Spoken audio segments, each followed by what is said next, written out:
Then one of the friends who had access to the family car or some other way to get to the city would go around to the others and say, hey, you want to get high tonight? Some might say, I'm studying for a test Monday, I'll catch you next time. Others might say, yeah, you know, while you're in the city, pick me up a couple joints, will you? Or they might say, you know, I hear there's some really good blotter acid out there. If you run across any, pick me up a hit of blotter acid. 1 dose of blotter acid, LSD. When they'd come to me, I'd put my order in for that same tiny amount of drugs. We're talking maybe $5 worth of drugs. They'd jump in the car, off they'd go to the city. An hour later, they'd come back and they'd hand those things out to their friends. When they handed it to me, they became a big-time drug dealer. Because that's what we labeled them. And that is what stuck. And I'd stay in that group until I got every single friend in the group. It was really easy to do because these people weren't drug dealers. They were young folks doing what we used to call dipping and dabbing, experimenting with drugs, and then accommodating their friends. They weren't making any money on this. They weren't even getting their gas money back for that trip to the city. So the second night, that person didn't want to make the run. Second night is person B, and third night is person C. And I would stay till I got every single person in the group. And I might be working 10 of these little friendship groups in different suburbs at the same time. So very quickly, I would come in with cases on a lot of people. About every 2 months, I'd come in with maybe 100 people that I'd had cases on like this. We'd have a big raid. 5 o'clock in the morning, we'd swoop into their neighborhoods with hundreds of cops and we'd kick their doors down and drag those people out in chains.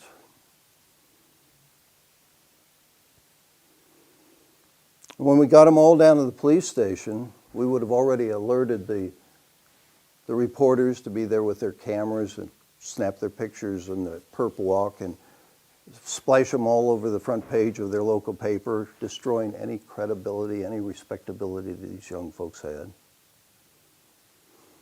When we got them all lined up against that back wall, my boss would come out. And he'd say to those reporters, you see that? You see that? There's 100 major drug dealers we took out of your community. This is the worst thing that has ever happened in America. This is going to destroy society as we know it. And your only hope is that thin blue line of police. We need more money so we can hire more police. We need faster cars and better equipment and radios and guns that shoot a whole bunch of bullets and bulletproof vests. We need harsher laws. We need mandatory minimum sentences. We need 3 strikes, you're outlaws. We need. And the reporters would go away and write horror stories, scaring the public to death. And the public would read those stories and say, give it to them. Give it to them. I mean, this is absolutely because there's no evidence that marijuana leads to violent, aggressive behavior. When they're addicted. Okay, and again, in a nutshell, if you could, you think marijuana should be legalized because why? I mean, you do know it's addictive, highly addictive, right? And if you go back and you look at the statistics from 1970, you'll see that the likelihood of anybody dying that year in the United States as a result of the drug culture was less than the likelihood of them dying from falling down the steps in their own house. It was less than the likelihood of them dying from choking to death on their own food at dinner. But we started a war on drugs. Actually, Brad Lamb, the reason I'm against the legalization of pot is because I've seen too many felonies. And I don't mean pot sales or growing pot like this guy up in Connecticut. I mean people on pot that shoot each other, that stab each other, strangle each other, drive under the influence, kill families, wipe out a whole family. The first time I ever had a pot case... You sound like you're from the 1930s. This female... No, but I have to... Hold on, Brad. The first time I ever came in the first case, It was a plea. And there was this gorgeous lady standing in the middle of the courtroom crying. And I didn't understand. I said, well, what is this case? Somebody else was taking a plea, and they said she's a stockbroker. She got addicted to pot. She ended up losing her job, wrecked her car, couldn't make the house payments on her house. So her husband got custody of the children. So now she has no car, no house, no family, nothing. I came to the realization at that time, and that realization has to be understood by others. The tougher we get with regard to drug crime, literally the softer we get with regard to the prosecution of everything else. In 1990, we were only half as successful in prosecuting homicides countrywide as we had been in 1980. Why? Well, because the Reagan administration once again had ratcheted up the war on drugs, so we were using all of these prosecutorial resources to prosecute nonviolent drug offenders, such that robbers, rapers, and murderers were being able to skate with regard to their charges because we didn't devote those resources for them. I mean, this is absolutely ridiculous. There's no evidence that marijuana leads to violent, aggressive behavior. When they're addicted. You know, drug use is a very social thing, especially soft drug use. 6 folks get up in a circle, spark up one joint, take 2 tokes and hand it to the person on the right. And it comes around the second time and people are getting high and they're not really concentrating on what's going on too much. So the second time around, the person hands me what's now a roach, and I grab that thing and act like I'm what we used to call bogarting, like I'm going to smoke it all myself. But what I'm really doing is I'm knocking the flame off the end of that and sticking what's left of it in my pocket, because that night I'm going to submit that as evidence that the person who handed it to me is a major drug dealer. Thank you, and let me yield now to Mr. Blumenauer.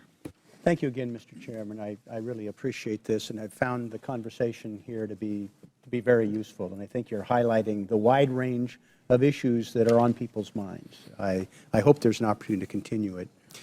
Mr. Botticelli, how many marijuana overdose deaths were there in the most recent year you have available?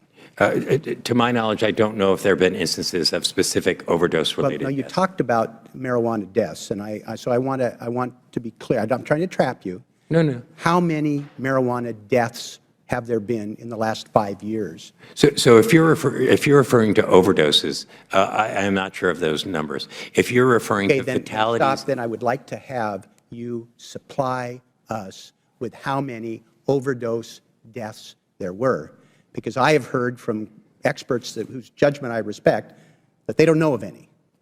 So that would be really important for you to provide, at least to me, if not to the committee.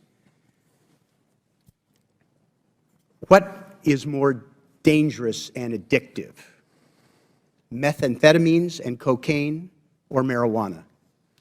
so I don't think anyone would dispute the fact that there's relative toxicity related to those drugs. But I'm afraid, what's more dangerous and what is more addictive? Cocaine and meth or marijuana? Pretty simple. I think that conversation minimizes the harm. No, I'm not trying to minimize the harm. I want to know which is more dangerous and addictive. Again, I go back as as a public health person. One of the things that we look at is not what's the relative risk of one drug. Okay. Against Let me just another. say that I think that your equivocation right there, being unable to answer something clearly and definitively when there is unquestioned evidence to the contrary, is why young people don't believe the propaganda, why they think it's benign. If a professional like you cannot answer clearly that meth is more dangerous than marijuana, which every kid on the street knows, which every parent knows, if you can't answer that, maybe that's why we're failing to educate people about the dangers. I don't want kids smoking marijuana. I agree with the chairman. But if the deputy director of the Office of Drug Policy can't answer that question, how do you expect high school kids to take you seriously? So, Representative, I didn't mean to be disrespectful, and I didn't mean to indicate that there is not different degrees of toxicity associated with different I asked drugs. what was more dangerous. You couldn't answer it. No. And I just want to say that you, sir, represent what's part of the problem.